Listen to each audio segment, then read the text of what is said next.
Welcome to A Cup of Gratitude with Amanda Schaefer. Hi, I'm your host, and I'm so glad you stopped by. This podcast is really for anyone, anywhere, anytime. And it's about taking a moment to slow down and look around and actually see all of the good things that are there. There's no question that asks, is your cup half empty or half full? But I think a better question is, what's in your cup? I mean, a drop of gratitude will benefit your life unimaginably more than a full cup of anything else. So let's settle in and take a look at how we can shift our focus and embrace the joy and the wonder of the life that we have. And once you start, you won't be able to stop seeing the good. And just like me, you won't be able to stop talking about it. And somehow that creates even more. Even in the midst of difficulty, even when it's really hard. Learn how to drink from a cup of gratitude. Welcome. Today I'm speaking with Lori Vober, who suffered a hemorrhagic stroke at age 29 and then developed epilepsy from the stroke. She is a survivor, overcomer, connector, and passionate about sharing hope with others. And even with her difficulties, Lori and her husband, Danas, were able to become adoptive parents to a sibling group of 3. Lori's journey and the books that she has written can be found at her website, which we will share about towards the end. That'll be available in the show notes. Lori has been on the podcast before and has become a really good friend. I love the fact that God connects us on purpose and can keep us connected. And she's even joined the Abundance Books family where my last book was published, which is amazing. So welcome, Lori. Thanks for joining us today. Oh, thank you so much, Amanda. I appreciate you having me back on. That is my pleasure. We always pray before we start. And one of the things I ask God to do is to make sure that he drops into our spirit things he would like us to add. And even though Lori's been on the podcast before, I know that the story we have today will be particular to what God wants us to talk about today. And that's the amazing thing about God. He's always doing a new thing. Now, even your own story, the way that you tell it and share it will be different in each opportunity. And one of the things I love about this podcast is getting to share the stories of God's children. And over the years, I've noticed that, sometimes you get 3 minutes to share your story. Sometimes you get 30 minutes. Sometimes you get 3 hours. And sometimes you get 30 years, right? That God gives us all these different opportunities. He gives us people particular to things that we've been through, things that we can pour hope and insight into their life through the things that God has done in our life, the ways that we can share and glorify who he is. And he has these intentional connections throughout your entire life that your story actually is made to connect with others. And I think that's such a beautiful thing. And God, of course, wrote so many of the details into our stories. He's given us talents. He's given us dreams. He's given us things that we love to do. But life also has spoken over our lives. And somehow he takes all of the pieces, right, and puts them back together in such a way once we receive Jesus that we are able to be a vessel that he can pour into and pour out of and pour into other people who he is through our story. So it's such a beautiful thing. I always start in the beginning over here. It's a little bit different. We start in every guest's childhood and make our way to what they're doing now. And that's so we can see, this beautiful way that God comes in, these threads and these themes of places where he was, turns that he made in our lives, things that he redeemed and is now using for good, right? Even things that maybe he never intended for us to go through, but we live in a fallen world, but he'll take it and he will reshape it, reform it, and use it for good. And that is the God that we're going to be talking about today. So with all of that in mind, Lori, and see, I told you, I never know what I'm going to say. I tell every guest this, and every time it is completely, it's also a surprise to me what I'm going to say before we start with this first question. I believe it's always really what God wants me to say because I pray, God, use me, and I love getting to say these important things about story. I think it's really wonderful for us to understand that we have so much value, not just for God, right? He doesn't just love us individually, but he also wants to share us with the rest of his children. And he wants us all to be connected together. I think that's an amazing thing. So, with all of that in mind, Lori, would you tell us a little bit about your childhood? Yes, and I appreciate that amazing intro. And because this is a multiple time for me, I encourage others to listen to our other podcasts because, we start out the same way, but in my childhood obviously has not changed, but my perspective truly has changed Yeah. from podcast to podcast. So it would be interesting for us to go back and review what I've said before versus now, which I have not even reviewed myself. But I did start out as growing up on the East Coast. I was born in Atlanta, Georgia. I'm an Hmm. only child. I come from a very loving family of a mom and dad, and but we moved around a lot. My dad was in the telecommunications industry, and although I was loved and supported, being an only child that moved around a lot taught me some amazing skills of learning independence early on. I was of the age and at the time of high expectations. I was taught respect because I was brought up in the South, I believe, and with just the time that I was brought up, it was respect was a big thing for your elders. But I also had to learn how to make friends easily and how to be a new person in a strange city Mm. quite frequently. Every 2 to 3 years, we would move to a new city as my dad climbed the career ladder. But we actually moved to Texas my freshman year of high school. So I Well, actually before went we get off. to year in high school, let's Yes, talk a little bit more about the younger years. yes, yes, Yeah, so I wanted to know, yeah, that's got to be hard, having to make a lot of friends and moving a lot. But yes, tell me, if I were to ask you right now, like yes, one memory from elementary school, good or bad, that pops yes. into your mind.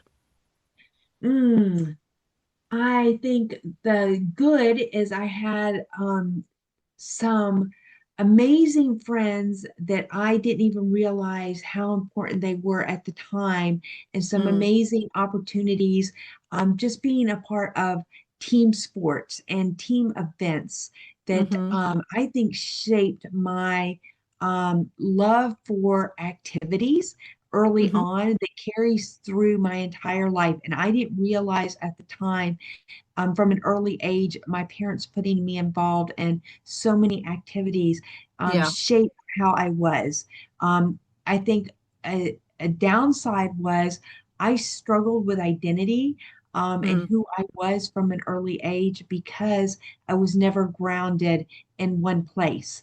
And I mm-hmm, was never grounded in a church um, center in one place, really truly understanding who God was and the love of God and a personal relationship with Him at an mm-hmm. early age. So I think there was pluses Yeah. and minuses.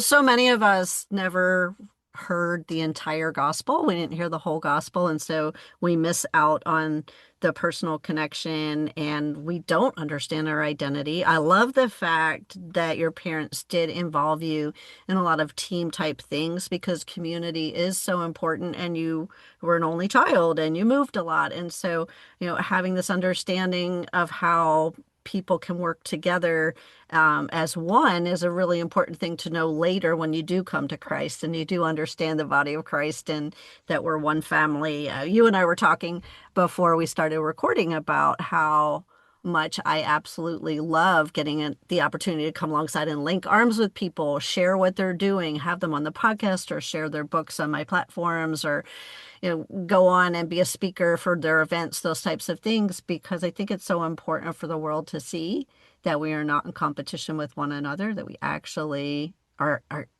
cheerleading, right? We're encouraging Yes, one another and we're all absolutely. on one team. And so, look, God is already doing his thing, right? He's already made Absolutely. something that makes sense that we didn't expect. That's definitely a theme. So tell me, when you did all of this moving, during our pre-recording call, you told me that one of the things that really became important to you was marching band. And again, this is this individual yet team-like experience. Here's the theme again. Tell me, why was marching band something that was important to you? I think it's because it was a sense of individual accomplishment through your own hard work, yet a sense of community and Hmm. belonging in a Hmm. bigger group.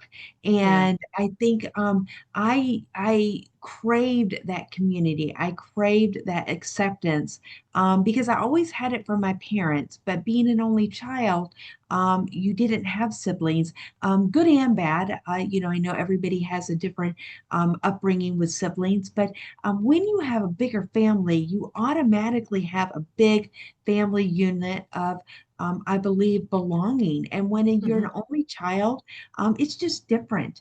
Yeah.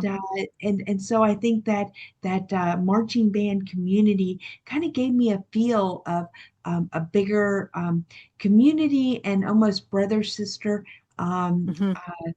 sibling group, especially as I aged, that I Hmm. had never experienced before.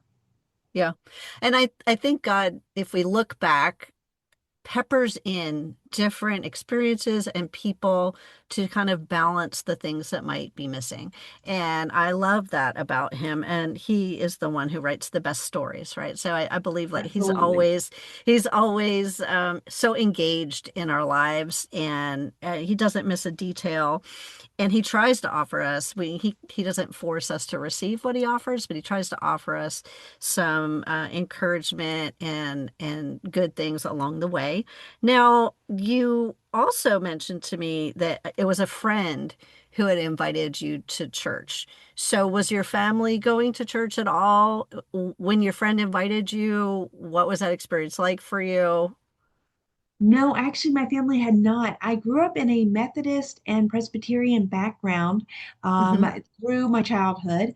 And by the time this friend invited me to church, we were in our high school years. And by that Hmm. point, both my parents were very busy with their careers, and life just gets busy. And as children age, it just adds more activities and Yeah. more busyness. And so by that point, no, we weren't going to church as a family. And Hmm. so I knew that I felt I was missing something. And so when she invited me, it was truly a missing piece. We actually had a Baptist church across the street from our high school, and that is the church I started going to. And that is Hmm. really the first time I heard the message of God having a personal relationship with you. Now, there could have been other times, other locations, other churches. I just did not hear that message correctly. It was presented, Hmm. I just missed it. Yeah. But I think sometimes God plants the seeds, and then He uses other people to water those seeds. And that Oh, was yeah. the particular friend that watered it. Yeah, that's awesome. Again, there's that community piece, it just keeps Absolutely, coming up. absolutely. So, you told me that at one point you went to the doctor and they found a cyst. They did some tests. What was the result of that? Yes, yes. Actually, that was very fast forward past my stroke and into right when I first started writing. But I was pre-diagnosed with ovarian cancer, and that was just a crazy time because I thought we had overcome so much already at that point, and I was ready to be an author and a speaker. And God just taught me through that season that He truly is the one in control of our plans and our journey. And I think we all go through challenges and trials of many kinds, and Yeah. that really took my faith journey to a next level of really depending on Him. And Hmm. after a full hysterectomy, it was a benign cyst, but Hmm. truly that catapulted my journey of faith Yeah. and my journey of sharing in a whole nother direction. Yeah. Now, on the other episodes that we had you on, we went into some great detail leading up to your stroke. But just so for those people maybe who don't listen regularly or they're new to the podcast or hadn't heard your story before, can you tell us, there was one really miraculous thing about your stroke that I remember from your story. Just however you feel like sharing, tell us a little bit about that time. Yeah, actually, I feel like at this point there's so many miracles, but really, honestly, at that point, probably when we shared before, the miracle was that I actually survived. I was traveling to Europe just months before my stroke, and I had Hmm. made the decision to transfer my career from corporate America to our church 3 weeks prior to this massive stroke opportunity. And I literally had a hemorrhagic stroke at our church, surrounded by coworkers and friends, and it was caused by an undiagnosed birth defect. I Mm. was literally a walking time bomb and had Wow. no idea. Yeah. Within an hour, I was unconscious. I rushed to the hospital and woke up 17 days later from a drug-induced coma, Mm. paralyzed on the left side. But only 50% live and survive from a hemorrhagic stroke. And Yeah. so I have learned to live in such gratitude and perspective of that gratitude of survival. Yeah. And so things have just changed. But yes, that was the first miracle, was just the fact that he put me in the right place to get help when I needed it. Exactly. God is not confined to our time. He created No. Chronos time for us, and he's in Kairos time. And so it's really hard for us to understand that he can be before us, after us, and in time with us, that, he can go before us, that he's aware of every single one of his children, and that he can work things in such a way for our good. I love the fact that you weren't, on a plane. You were somewhere where people were with you. And if I remember correctly, and I'm getting old, I'm going to be 62 in May, so I might be remembering wrong, but you can correct me.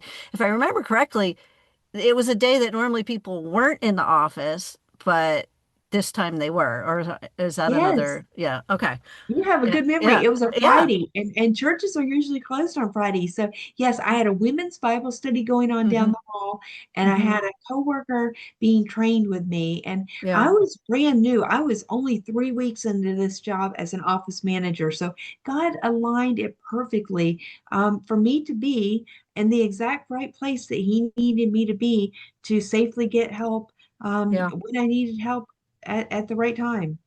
Yeah. And it did stand out, obviously, for me to remember it, that that was definitely the hand of God, Yeah, and absolutely. God aligning things like you said. And I do 100% wholeheartedly believe that that is what he is doing in our lives all the time.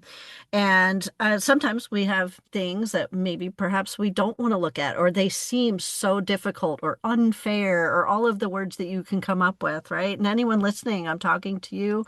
I know it's happened in my life, it's happened in Lori's life, and it's happened in your life. But when we change our perspective and we shift to see what it could have been, right? And we shift to see that God is involved, and we remember that He didn't create things the way they are, He created them good. That where we are living our life is in this tension between this good God and these wicked wild hearts that fell and sinned, and yet he loved us enough to come and make a way for us to be with him again, right? And that I believe that God loves all of his children, whether they've accepted him, accepted Jesus or not. That I believe that once we accept him, we are back in the family. But I believe that, you know, uh, those of you who have not yet accepted him, you are experiencing the goodness of God all around you because he is still with us here, right? He is in everything. You get to experience the beauty of a sunrise, the warmth of sun on your face. You get to understand what it feels like to be able, if you're able to see, to walk, to breathe. All of those things are gifts. And so I think sometimes we shift our perspective to what we think is wrong or bad or unfair, instead of looking at how much we've been given. And that is one of the things I love about you, Lori, is that your attitude is positive. You went through so much that, again, if you go back and listen to the other episodes, you'll hear in more detail. And yet you remain grateful, and you remain positive, and you did allow God to show you next step after next step. So after this time we talked about with the cyst, it turns out that you had a woman who was a nurse for Cancer Centers of America in your life, and she kind of came in with some help and direction, and you ended up, doing your first book. So tell us a little bit about how God came in and used that part of your life. Yeah, so I was able to start sharing at the Cancer Centers of America. Had a full hysterectomy, but you know, just the timing, God's amazing timing. Mm, Most people wouldn't understand how I could be grateful that I had a pre-diagnosis of ovarian cancer, a full hmm hysterectomy, at the same time that I'm marketing my first book. And I hmm honestly, it wasn't ideal timing, but it gave me such an amazing opportunity to learn and grow in other areas that I otherwise would not have learned and grown from. And Yeah. one of the most amazing areas that I still am learning and growing in is that of emotional recovery. By hmm going back into the cancer center and serving and learning from cancer survivors, I learned about grief and emotional recovery hmm and what it is like to walk through their shoes and to be understood in my shoes, which had never happened before. And there Yeah. was really no reason for me to be back there. I didn't have cancer. I had hmm a clean bill of health after my hysterectomy, but I just felt like the timing was a perfect in God's eyes for me to do something with all of this. And He taught me so much through the individuals that I met through cancer care hmm ministry training, that I am now able to go to my stroke survivors and all those that I speak to on the stroke side and say what I didn't know before. And that is, this is not a physical recovery journey only. This is an emotional recovery. This is a mental recovery. This is a whole Amen. body recovery. And that is not what I was taught in 2003. And part of my lack of recovery was that emotional piece. So I am so Yeah. grateful every day for my ability to learn from those cancer survivors. Yeah. As I have said before, we pray before we start. We ask God to drop things in our spirit, and He's reminding me of something as you're saying that. Like sometimes God provides us things in the wilderness, right? In the time, or we're like, what Yes. are you doing? But there's something good, and I cannot quote you where in Isaiah at the moment because I don't have anything in front of me. I just know it is in Isaiah. But there is a place in Isaiah where the scripture talks about in the wilderness, right? That God has planted these trees and he names the trees.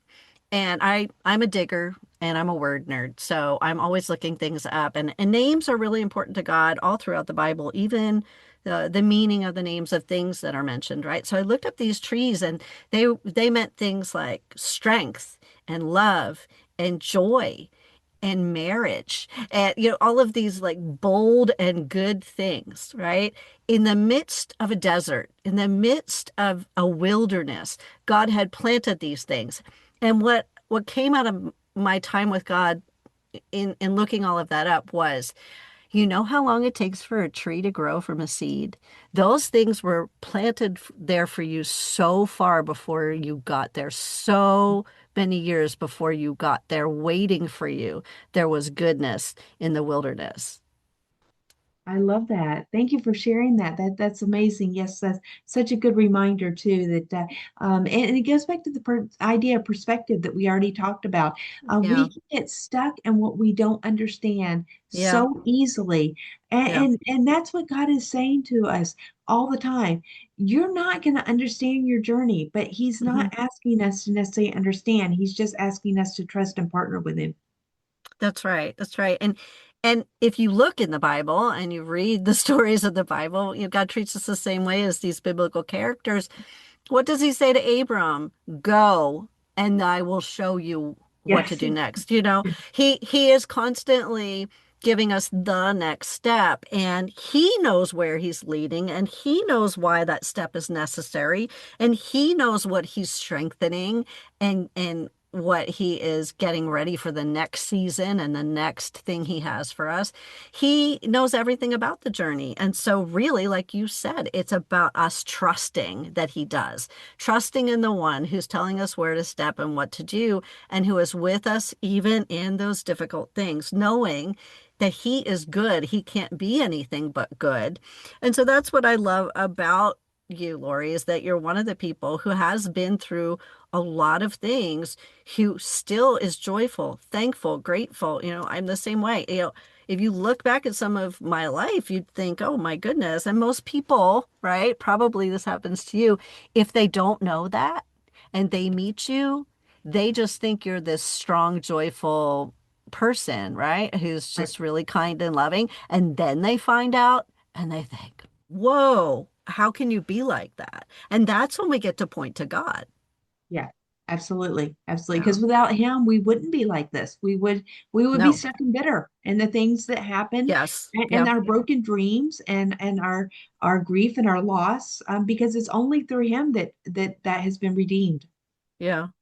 And, again, I'm so sorry, but God just keeps dropping stories into my mind. So it reminds me of where in the book of Ruth, Naomi and Ruth are speaking, and Naomi says, call me Mara, which means bitter. And the next sentence doesn't call her that. Like God refuses to call her that. He calls her by name again in the next sentence. And it's up to us to believe what God says about us. I love that. That's such a good reminder. Yeah. Well, this is all God speaking. I'm just listening. I'm over here with the pen and a listening heart, to both you and him. And that's what I love about this podcast, because he speaks throughout the entire thing. And we did not plan on any of this, right? This is all him in real time writing a new story, a new conversation for us to share today. Now, as you moved through all of this time, you did write your book, which is, as you said, so it seemed like a very unfortunate timing. But that book has been something that you have taken. You and I follow each other on social media. You've taken many places, spoken many times. So tell us a little bit about that first book and how you got to a place where God was using you. Yes, my first book was called Choices. When you're faced with a challenge, what choice will you make? And Hmm. I am so grateful that God gave me that title of Choices, because I didn't realize at the time how valuable choices was in my life and how many times I would reference to other people when I was speaking to them, either from a podium or just a personal conversation about choices. But truly, it comes down to choice. We always have a choice of what we're going to do about a certain circumstance.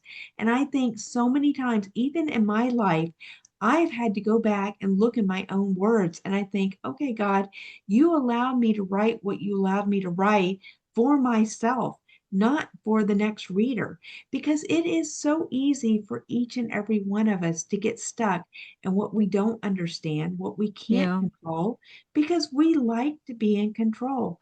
But it's not about what we can control. Again, it goes back to what we can trust and moving forward.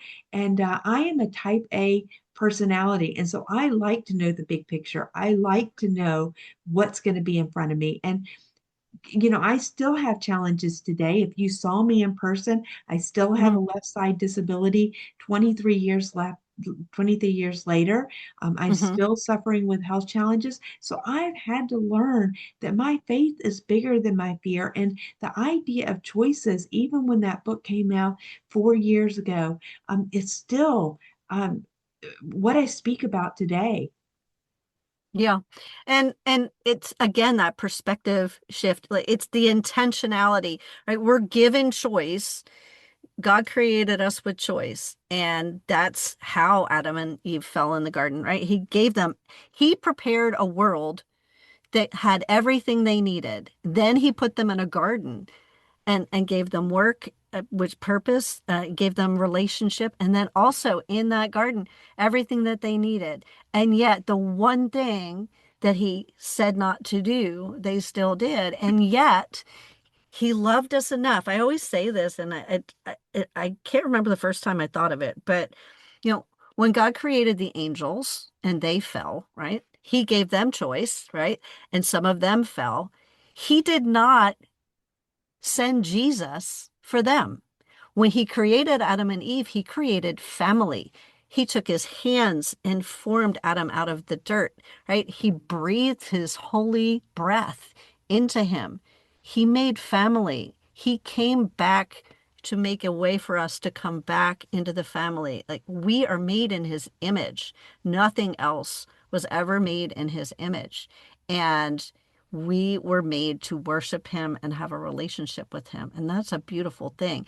And a lot of the people walking around who might have money or prestige or a title or all of those things, but they don't yet know Jesus. You know, you see these people on the news who have died by suicide or, you know, are having all of these troubles. And you think, well, they have all the worldly stuff. All of us were made to have that walk in the garden with God every single day. We were meant to have relationship, and we know that it's missing even if we don't understand what's missing. Right, right. Absolutely. There's a difference in worldly happiness and true joy. Yeah, and you know, eternity is a pretty long time. And I always say, you know, if I'm wrong, I made the world a better place. I did a better job. I surrendered to something more than what my carnal thoughts and desires would be, you know. But if somebody is wrong about Jesus, that lasts forever.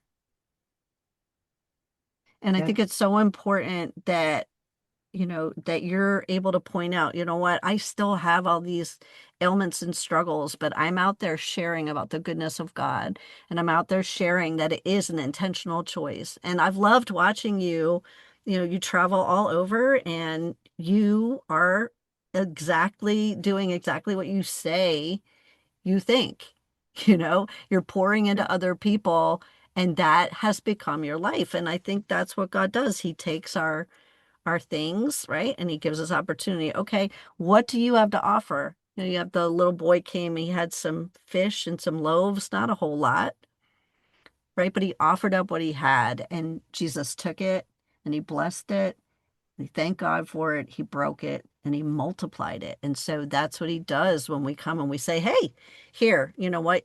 Here's my life. I offer it to you as a living sacrifice. Do with it what you want. Yes, yes. Oh, I appreciate that. And for my fellow stroke survivors, this is May Stroke Awareness Month, and I think it's so hard. If there are any stroke survivors listening, it's so hard when we go through this abrupt change, and it's so easy to get stuck and the loss of our previous life. But when we can have that perspective change, that there still is purpose in the new journey, that is so important to keep holding fast to the purpose and the plans God has for us beyond what we can see. And I think all these things that we're saying is so important because it is just so hard when we go through any unplanned challenges, whether it's a health challenge, a relation challenge, or any unplanned challenge, to hold fast to God's promises versus our dreams and hopes that may or may not come true.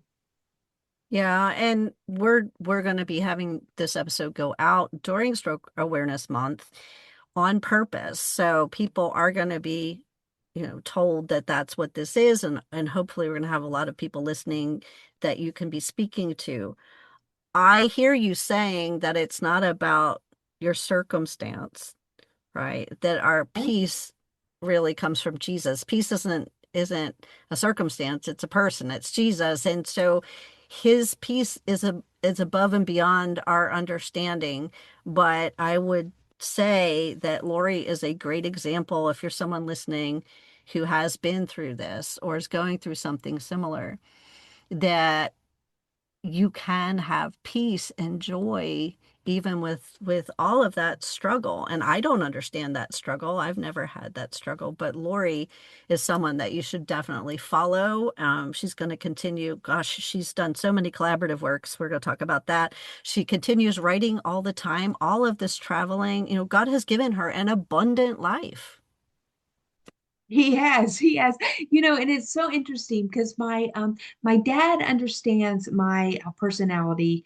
We're very much in and more sync as far as the same personality. My mom is a little more protective and more introverted in personality, but she was Hmm. also my first responder, and she was the one in the hospital with me most of the time. So she is very much more of a protective role, and I think moms usually are the protective roles of our families in general. But Yeah. she could bubble wrap me and keep me home safe all the time. She definitely would. And so Hmm. this transition for her, as me wanting to be as independent as I am, has been extremely hard for her. And so yes, there's been a lot of give and take as a family, just for me to spread my wings. And I Hmm. think, and that's another thing I speak to stroke survivor groups on, is just and I think it's with any health challenges, it is a fragile dance between survivors and caregivers, because Yeah. survivors crave their independence, caregivers crave protection of their loved ones, but no Hmm. one wants to hurt anybody's feelings. So everybody Hmm. is holding on to all their emotions without anybody hurting anybody. And so it becomes this very fragile dance of loving each other, caring about each other, but everybody trying to figure out the appropriate next steps Hmm. towards the best life we can all have. And truly, it is a fragile dance that God ordains, God plans, God helps us through, but it can be really complicated and really hard at the same time. So, Yeah. Yeah, I totally understand the caregiver side. I care for my dad, who's going to be 96 in August. My mom passed away 2 years ago, but I had cared for them both. I started 6 years ago during the pandemic in that journey. And, unfortunately, I have to be my dad's caregiver before I'm his daughter. I have to look at his physical safety and, needs first. And I do attend also to, spiritual and emotional health as well. But like, it is important for me to be sure that he is physically safe so that I am able to then love him and do any of the extras. And it's a dance. Like you said, it's hard. And there are times where I have to think of his overall wellness first. And so there are times too where I have to go, okay, well, I'm looking at the physical, but like the emotional and spiritual are super important as well. And in this particular case, and that's where I go to God for the wisdom, which thing is gives him the best actual life. And so I hear you saying sometimes, I have to do things that maybe are uncomfortable for others who care about me physically, but it's so that I could do the spiritual and the emotional. So there are times where I need to allow my dad to be living in the fullness and have an abundant life for this last season of his life too. So I get it in a very different way. But I also get the feelings of like wanting to keep him safe. That's like my number one job, right? And as a mom, absolutely. that's probably how your mom feels as well. I appreciate that. Yes, and I agree. And I'm so grateful that God gave me the mental capacity to see Yeah. both the stroke survivor and caregiver perspectives. And in Hmm. my maturity, I wasn't always as patient and probably kind to understand this, but as Hmm. I have been able to mature and settle down as I've aged, I can see that more. And Yeah. one of the things I don't do is I don't really drive much on the highway. Hmm. And that is not because I can't drive on the highway. I drive. But my family has asked me not to for safety. And I Hmm. know that if I get in an accident or something happens, they will take care of me like they did the first time. And I don't want that for my parents as they've continued to age themselves. And so, Hmm. out of respect, I choose not to do that and try to put myself in safe situations out of respect for them. And Hmm. I've already told my husband, not that I don't respect him as the head of our household, but at the point that my parents are no longer with us, I will probably um, do things a little differently just because Yeah. I things will just be different. And Yeah. but I think that there's just a level of respect for our parents as our elders Hmm. that it's just different. Yeah. And every season of our life brings forth something new. And Yeah, I think it's important that, again, what you're talking about, you could apply to any transition in season, that Absolutely. there's, so for whoever's listening, whether you are right there with Lori with physical ailments or whether or not this is just something you're listening to that's speaking to the ever-changing landscape of our lives here on this side of heaven. Really, we're back to that. We need to trust God and have conversations with Him, but also step into what He has for us. I think it's beautiful that you have a strength and that you're not walking around with like a fear-based attitude, that you have trust and gratitude. And you and I could probably go get a cup of coffee and talk for a couple more hours, but I do want to get a little bit towards the new things that are happening in your life at this point. So, you and I now both are attached to Abundance Books and part of that same family. I put out my latest book with them a year ago. And just a great experience. I love them so much. So tell us about this new project. When is it coming out? What is it about? What's that experience been like? Yes, actually, I have two new projects coming out with them, and there's so much going on. You mentioned that I'm a compilation author. After Choices was published, I started compilation writing, and so my 15th compilation just published. Um, Abundance Books is actually republishing traditionally Choices coming up this October with some new content for me. And Awesome. then, so I'm super excited about that. So much has happened since Choices came out. In fact, when Choices first came out, I didn't have the pre-diagnosis of the ovarian cancer, and Hmm. the kids weren't on the same journey as my kids are now. So I will be adding some new material when Abundance Books republishes for me. I'm Hmm. also going to have a new book with Abundance Books coming out, hopefully next May. It will be a 52-week devotional. It is called, the working title right now is Disabled but Not Disqualified. And that Mm, comes from my journey of really learning how to get through my misidentity, my lack mm, of feeling of being overlooked, unsupported, and just not understanding who I was after hmm. a massive stroke. And I Yeah. think so many people that go through medical challenges find themselves in the same position that I was of who Hmm. am I now? And I did not have the advantage in 2003 of stroke support groups and blogs and internet forums that there are now. And I see when I'm looking on the internet now, so many individuals saying the same thing my heart said for years. And I figured it out through the love of God and Him coming and saying, "You're lost because you are not finding your identity back into me." And when Hmm. I was able to realize it's not what the world thought of me, it's what God thought of me, That's um, right. everything changed. And Yeah. so this book and this devotional is really focusing on um, everybody, really, who has felt the way that I have felt, and that is just loss in general. But I'm excited and I'm grateful that Abundance Books has come alongside me and my journey. And I'm Hmm. going to be hosting my first conference here in Arizona to encourage others. And Pastor Jen Daver Turner, who's my project manager, will be speaking at my conference. It is called Unstuck.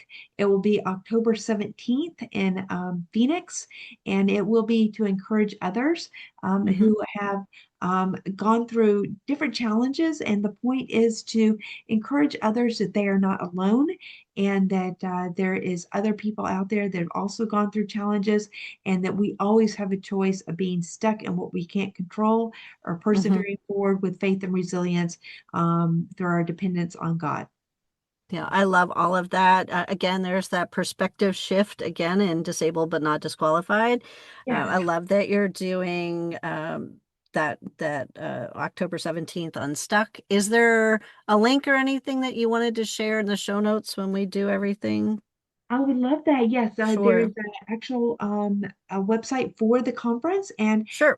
it's going to be www dot Well, I'll un share it on the show notes. If you just give it to me, I'll make sure they get it. It'll perfect. be That on sounds the show great. notes. So, yeah, this is normally when I would say, like, take a look at the show notes when we're done, and we'll make sure that that is there. In addition to everything else to follow along what Lori is doing so that you can be around on her social media when the books come out. I also had wondered if you wanted to do a giveaway of the current choices the week of your episode, since it is Stroke Awareness Month. Yes, that would be absolutely wonderful. Okay, great. We'll do that same week. And then you guys know just to take a look at my Instagram, which is a cup of underscore gratitude. And I have one more question for you, Lori. I always end every episode with this question, and it'd be interesting to go back and see what your answers were the other two times. But if you could go back and give your younger self any advice, what would that be? Oh boy. Um, I would say learn not to worry so much about the future and what the future holds. I've learned so much about having faith as small as a mustard seed and just going forward one step at a time. Mm-hmm. Yeah, that's wise advice. Well, I want to thank you so much for taking the time to come back on the podcast. I'm looking forward to sharing your story again, and also to highlighting Stroke Awareness Month and doing the giveaway. I hope you have an awesome day. Thank you so much, Amanda. I truly appreciate this opportunity and thank you again. Hey, so I just want to thank you so much for spending your time with me. And I want to challenge you to go out today and to just take notice and to stop and really look around and find at least one good thing, one thing to be thankful for. You know, if you do that today, you're going to find so many more things tomorrow without even trying. Because once you start, you begin to see what's always been there. And if you need a refill, you can come join me again for another cup. Make sure to subscribe and have an awesome day and go be grateful.